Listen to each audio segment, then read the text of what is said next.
Hello mga kalanggadis, RB Wanderlust!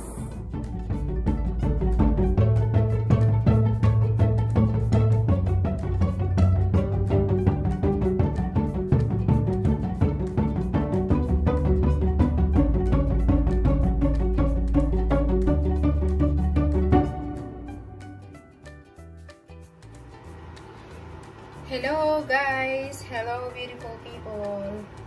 And shout out to Team Solid Kalanga. So, I'm going to cook again. So, let's cook mga kalangga, mga palangga. Magluluto ako ng chicken. Yan. Chicken afritada, mga langga. Ang aking lulutuin. Where is my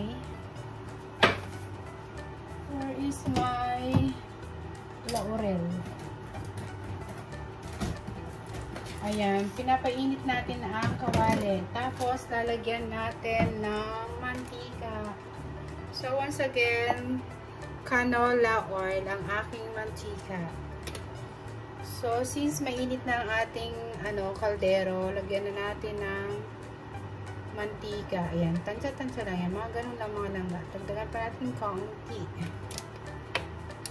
So, once again, RB Wanderlust is cooking chicken afritada, mga langga.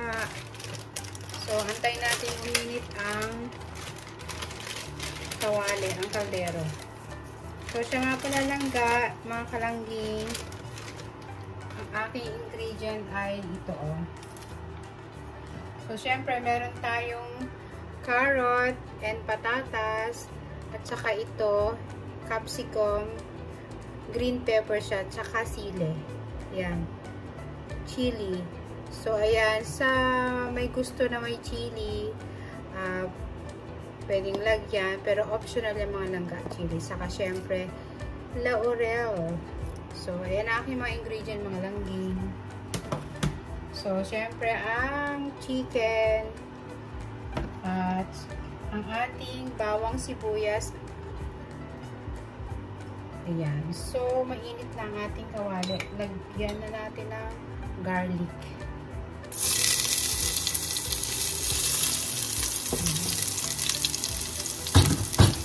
Garlic muna mga langga. Tingnan natin baka masunog. Ayan mga langga. Okay na. Lagyan na natin ang sibuyas. Ayan. Halu-haluin lang ng kaunti.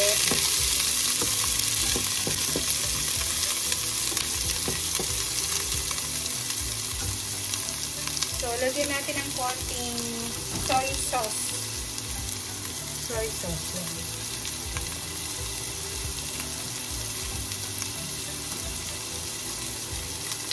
Kaunti lang mga langga. Yan, isang ganyan lang. Tapos mamaya titimplahan natin ng iba pa.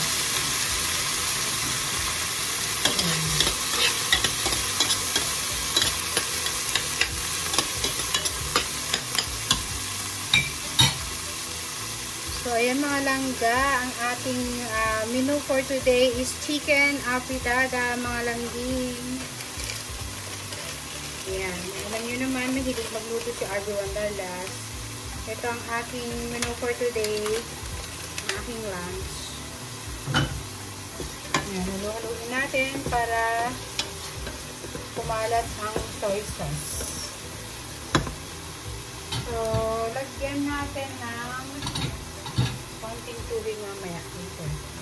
Ay, lagyan na natin ang ating chicken. Pwede natin ilagay ang chicken kasi ang chicken ay sasangkutsahin natin bago natin ilagay ang mga carrot, patatas at capsicum, ang red pepper. Ilagay na natin mga langging. Halu-haluin lang natin.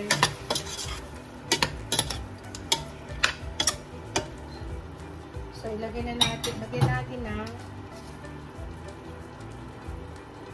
garlic pepper. garlic with, with pepper. Garlic powder with pepper lang. So, yan. Kasan natin. Nasa ganun ay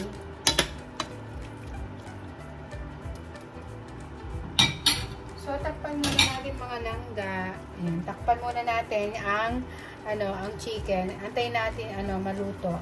So, sasangkutsahin natin bago natin ilagay ang mga sangkap niya, mga carrot, saka patatas, at saka red pepper. So, takpan muna natin mga langging.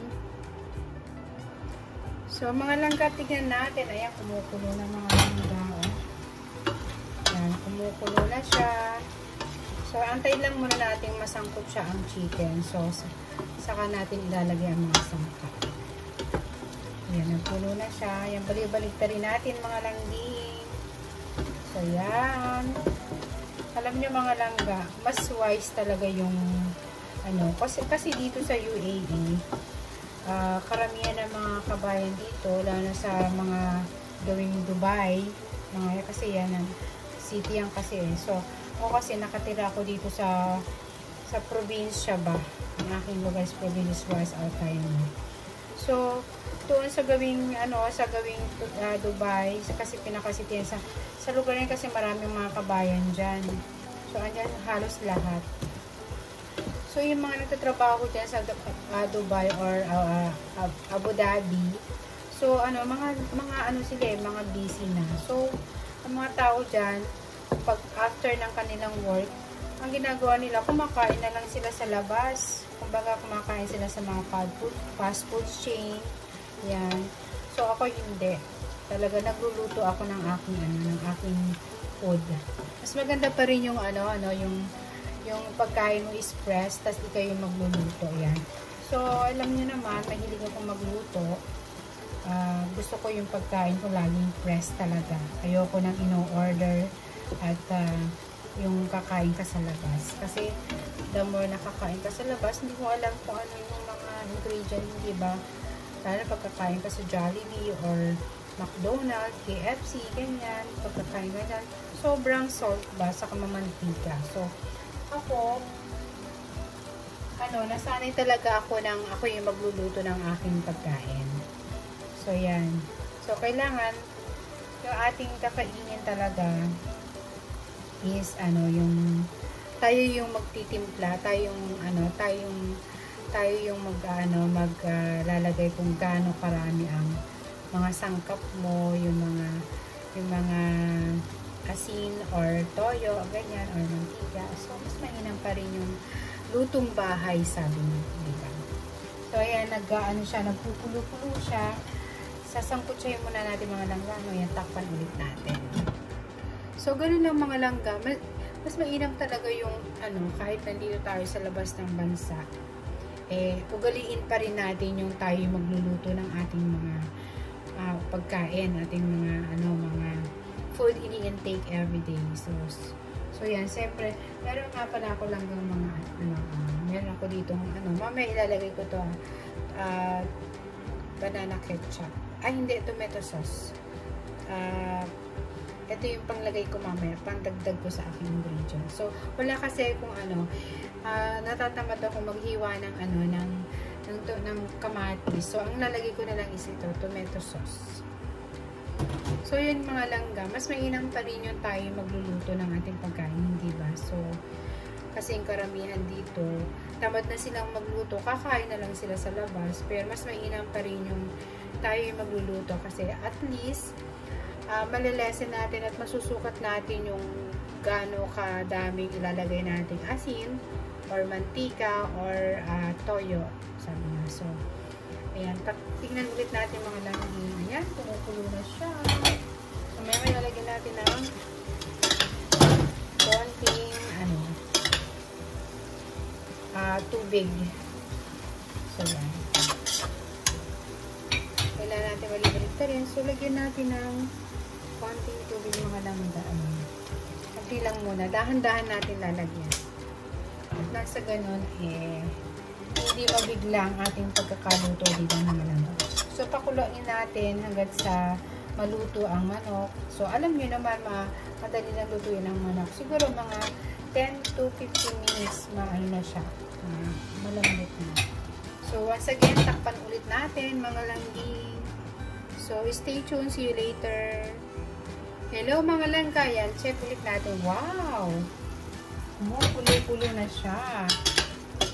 Ayan. Malapit na siya, mga langga. Ano na siya. So, I think is ilagay na natin yung ano. So, lagay na natin ng laurel, mga 3 dahon lang. So, lagyan na natin ang tomato ketchup. Ayan.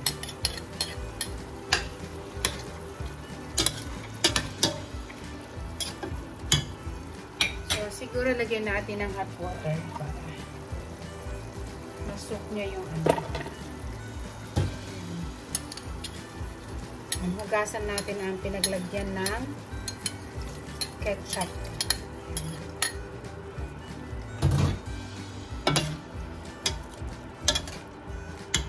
So, lagyan natin ng ano, ng this oyster sauce. Lagyan natin ang oyster sauce. Yan. Tansya-tansya lang mga langga. Yan. Ito is, ano, may very own version lang ha, mga langga. So, sariling version ko lang ito. So, takpan ulit natin mga langga para ano, maano niya, masuk ang oyster sauce at ang ano, ang laurel. Ayan, mga langga. So, habang pinapakuluan natin sa oyster sauce yan, punas-punasan natin ang ating mga paligid para hindi siya masyadong makalat, hindi ba mga langga. So, ganyan kasi ako mga langga. Gusto ko, ano, malinis siya.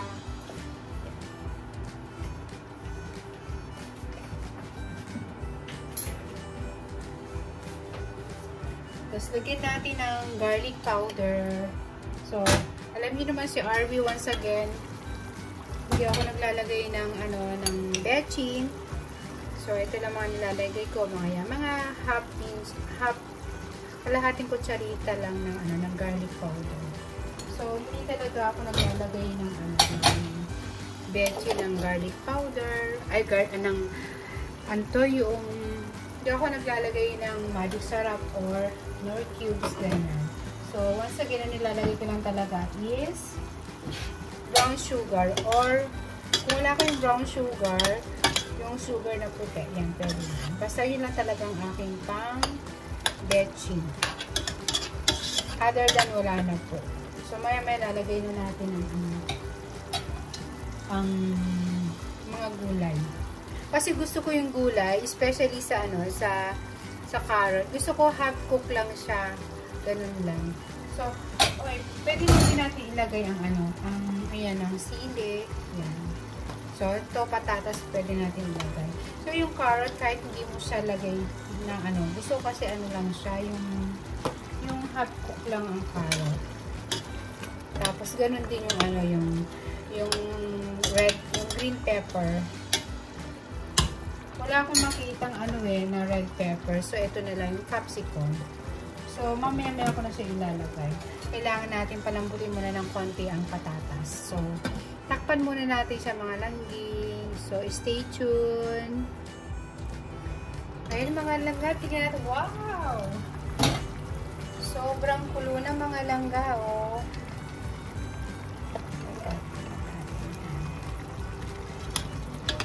So, kailangan na natin ilagay ang carrot. Ayan, carrot. Lagyan na natin ang carrot mga langga. At ang pepper.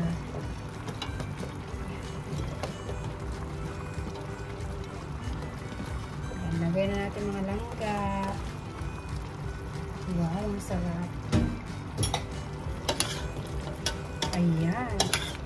Malapit na maluto ang aking chicken apitada. So, once again, nalagyan ko ulit ng paprika mga langga. Ito is optional lang naman. Mga kalahating kutsarita lang na paprika. So, optional lang to mga langga ha. Kung gusto yung hindi lagyan, pwedeng wag nyo nilagyan. Kung gusto nyo din lagyan, okay lang, lagyan nyo. So, alam nyo naman si RV Wanderlust is my own version, sabi niya, iba. So, ayan, malapit na maluto mga langga. Napakakulay ng aking chicken afritada.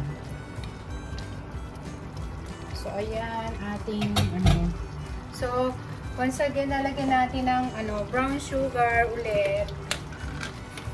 So, ayan. Baka tayo ng ganyan lang yan. Brown sugar. So, parang kulang pa na. Lagyan natin ng konting, pa. Yan. Mga tansya-tansya lang mga langga. Yan ang aking pinaka-betchin mga langga. Brown sugar. Wow, looks yummy mga langga.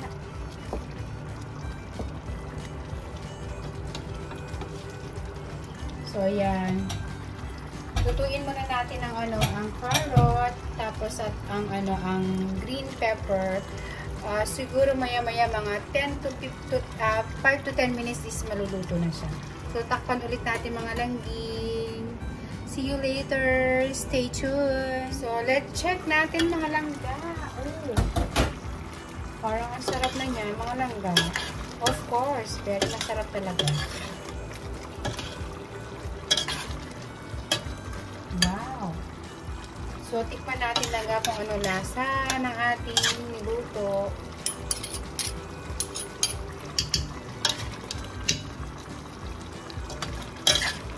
So, ayan.